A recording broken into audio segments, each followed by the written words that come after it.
Welcome to the fourth unit in the Aromatherapy for Home Use course.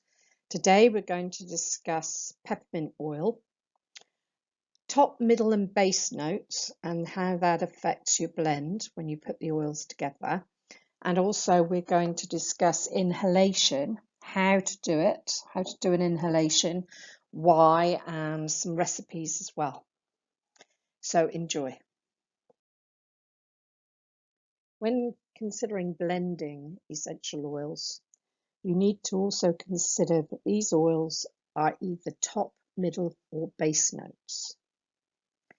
The aroma, the best aromas that you can blend together usually have a combination of top, middle and base notes.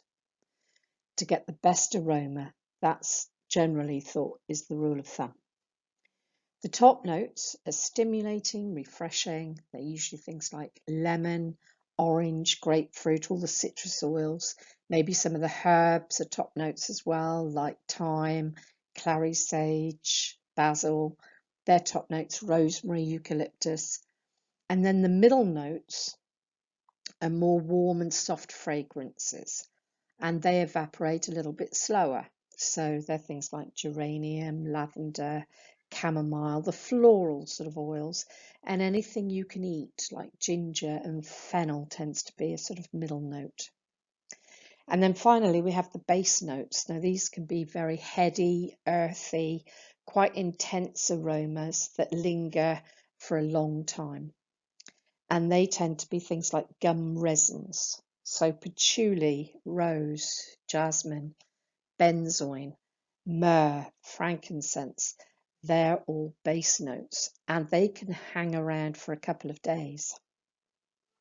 So it is thought that having a little bit of an understanding of your top, middle and base notes will produce the best aromas for you, which ultimately is what we're looking for. There are so many different varieties of peppermint. It's fast growing, it's an aromatic herb. There are literally about 7,500 different mint plant varieties. And these are just a few. So there's peppermint, spearmint, pineapple mint, apple mint. Pennyroyal was banned in aromatherapy because of its high levels of toxicity. And in America, people have died of drinking pennyroyal. It's the only record of a couple of deaths by using essential oils was in America with pennyroyal. There's ginger mint, there's horse mint, and there's red rarapilla mint as well. So lots of varieties of peppermint. Mentha piperita is the oil of choice for peppermint for aromatherapists. It's very much like an extra strong mint. The Greeks and Romans historically used a lot of mint. They used it in their cooking and they used it in their infusions for teas, but they also wore mint crowns at feasts and banquets. It's also the Greek mythology, which gives us quite a romantic tale where a nymph, Mentha, was tantalizing and flirting with Pluto, who found her extremely attractive. Pluto's wife was very jealous, Persephone, and she became so jealous that she trod ferociously on Mentha and pummeled her to the ground. Pluto, to try and salvage the situation, turned the nymph Mentha into a delightful herb known as mint. So that's where the Greek mythology tends to tell us that mint was developed.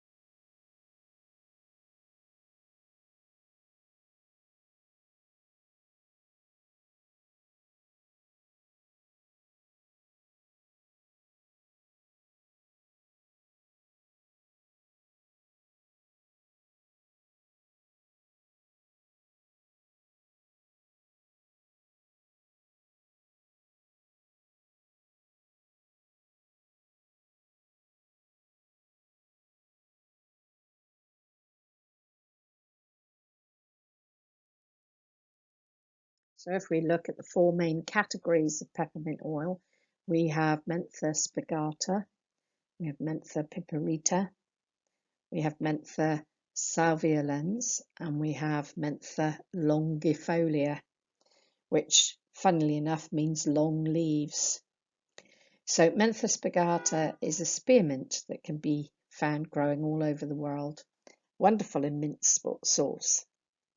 Mentha piperita, because of its pungent flavour, is used a lot more widely in the pharmaceutical industry and in cooking and also in aromatherapy. Mentha salviolens, this mint has a milder, rounder flavour and is more spearmint than peppermint, and lovely for making jellies, mint jelly and jams. Mentha longifolia, this has got long leaves and is renowned for having a nice flavour. But it's Mentha piperita, which is our oil of choice. When I first started learning about aromatherapy, peppermint was one of the oils that I would go to straight away if I wanted to tell whether it was diluted or not. The true peppermint piperita, Mentha piperita, smells like an extra strong mint and is very, very notable in its aroma. Sometimes, though, if you smell something that's more like a polo, you can guarantee it's probably diluted. And the sweeter peppermint tends to be, it's more likely to be spearmint. Peppermint definitely has a strong smell and is a little bit more medicinal, I think. Mentha piperita is widely used around the world for confectionery, medicines, toothpaste, using in cooking, making teas. It's extracted from the leaves and flowers and is renowned for being very cooling and refreshing, and one of the best known remedies for an upset stomach. Peppermint's invigorating and stimulating, excellent deterrent for flies around the eyes of horses, but it's also good for keeping away fleas, mice.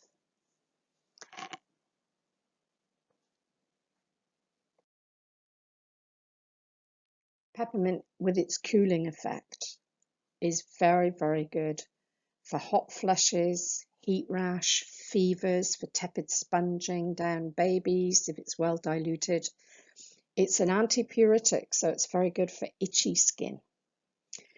Renowned for its ability to help an upset stomach as a tea, indigestion, flatulence, and you can make a tea with just 1 drop of peppermint oil in a pot. Aches and pains, it's very good as antispasmodic, good for inflammation, aching feet, and as an inhalation, it's perfect for clearing a blocked nose, sinuses, colds, flus. Psychologically, it's extraordinarily mentally exhilarating and stimulating. It's not an oil that we would use after 6 o'clock at night unless you want to be the life and soul of the party. It's very good for concentration, for depression, anger, hysteria, very calming to the nerves. Very good for palpitations, shock, nervous trembling. It's very calming to the nervous and stress systems of the body. What does peppermint do a little bit more specifically? The therapeutic properties of peppermint are extraordinarily large, but I've just chosen a couple of them for you, which you might find the most useful. So it's analgesic, which means it's pain relieving. So it's very good for headaches, migraines, anywhere there's aches and pains like arthritis, rheumatism. It's antipyretic, which is very unusual for an essential oil, which means it has an anti-itch molecule, which stops itches, hives, neuralgia. It's cooling to the body, so if you put it on the skin, it has a vasoconstrictive effect. So it's very good for cooling fevers, headaches, migraines, sunburn, hot flushes. But you wouldn't use it neat on the skin, neither would you use a full 6 drops in a bath. I've done that before and ended up shivering and shaking, had to get out of the bath and wash it off. It's definitely very cooling effect.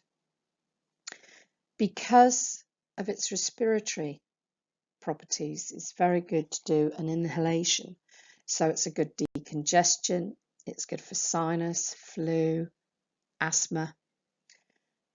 And as we talked about before, a very good digestive oil, good for preventing nausea, travel sickness. It's good for bilious attacks.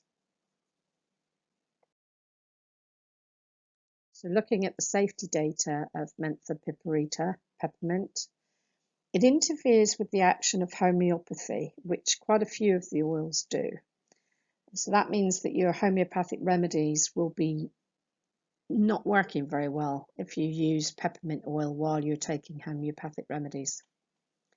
It can be skin irritant because of its cooling effect. It's very, very strong. So on some people, they can find if their skin is very sensitive that peppermint has a stronger effect on them. So again, maybe a patch test, which we talked to you about on the chamomile presentation, might be done for this. It's also too invigorating to use after 6 o'clock at night unless you want to be the life and soul of the party and up to all hours. As well with babies and infants, it's a very strong oil, so it needs to be very diluted for infants and babies. Otherwise, I would say it's too strong an oil to use when they're in the room. So the ways in which we can use peppermint oil, it's marvellous on a tissue. So if you're feeling sick and you feel nauseous, travel sickness, you can inhale 1 drop of peppermint oil in the car when you're traveling. If you've got children that are in the car, you can use 1 drop of peppermint just to prevent the travel sickness. It's very good for nausea for pregnant ladies to inhale. It's good for blocked nose, sinuses, headaches. When you're studying, it's very good for stimulating concentration. In an inhalation, you can have a very similar effect, but obviously in a car, you can't do an inhalation. So sinuses, colds, coughs, loosening catarrh, these are all good ways to use peppermint in an inhalation. In the bath, it's very good for sunburn, stimulating the mind, getting rid of worries and nervous tension. It's also good with aches and pains, so getting rid of aches and pains by its analgesic property. For a topical application, it would be ideal for someone with an itchy skin, a swelling, sunburn, even hot flushes. If you use peppermint in a cream on the face, it can reduce hot flushes. Then as a vaporizer or a burner, it's very good for headaches, migraines. It's very stimulating, so it helps memory, but it is also a very good insect repellent, as I said before. So it has a sort of deterrent effect on mice, fleas, flies. It's a very good deterrent. So you wouldn't think too many things would blend well with peppermint, but it's quite nice to mix it with floral aromas. So lavender, geranium, rosemary, eucalyptus, tea tree. It mixes very well with the citrus oils like lemon and grapefruit. Inhalation as a method of use is perfect for peppermint oil. The molecules are inhaled up through the nose and interpreted by the olfactory and the limbic system. This changes the way you feel. Also, by inhaling the oils this way, it soothes the mucous membranes in the nose, the throat and the lungs, clearing any blockage and enhancing your breathing. The method that you use is to pour 300 ml of hot water into a bowl and add 3 drops of essential oil. You cover your head with a towel and lean over the bowl with your face about 250 centimeters away from your eyes and close your eyes. Breathe deeply through your nose for about 1 minute. closing one nostril, then the other. Most of the oils that are ideal for an inhalation tend to be top notes, so they do evaporate quite quickly. Please make sure that you don't do this when any animals are in the room. They're particularly sensitive to the smell of the oils, much more so than we are. Recipes for using with peppermint. Generally, we want to use 1 drop of oil per 100 ml of water. So if you want a large bowl of water, then you're going to up the amount of drops you put in there. So for mental fatigue and mental stimulation, peppermint, rosemary and basil makes a really good cephalic stimulating aroma. For depression or uplifting, we could use lavender, bergamot and ylang ylang. We're going to use 1 drop of each. For bronchitis, the best mix I've known is benzoin, juniper and rosemary. You just need to be aware with benzoin that it's very thick and gloopy. It's what they used to use with Friar's balsam, so it's a very thick, waxy sort of oil. But benzoin, juniper, rosemary, very good for bronchitis and any respiratory infection. For a blocked nose, basil, eucalyptus, peppermint, 1 drop of each. And for sinusitis, my favourite blend myself is rosemary, eucalyptus and peppermint. But as I said, they're all top notes, so they do tend to evaporate quite quickly with the sinus blend and the blocked nose blend, whereas the bronchitis, depression, those 2 blends have got a mixture of top, middle and base notes. Each time we're adding another method of use, so that by the end of this course you should have a really comprehensive knowledge of all the different ways that you can use the oils. So we've now covered a lotion, a topical application. We've talked about the neat application of oils with lavender and tea tree. We've discussed inhalation today and given you some ideas how you can practice inhalations. And last time we talked about baths. So we've got 4 different ways of using the oils now.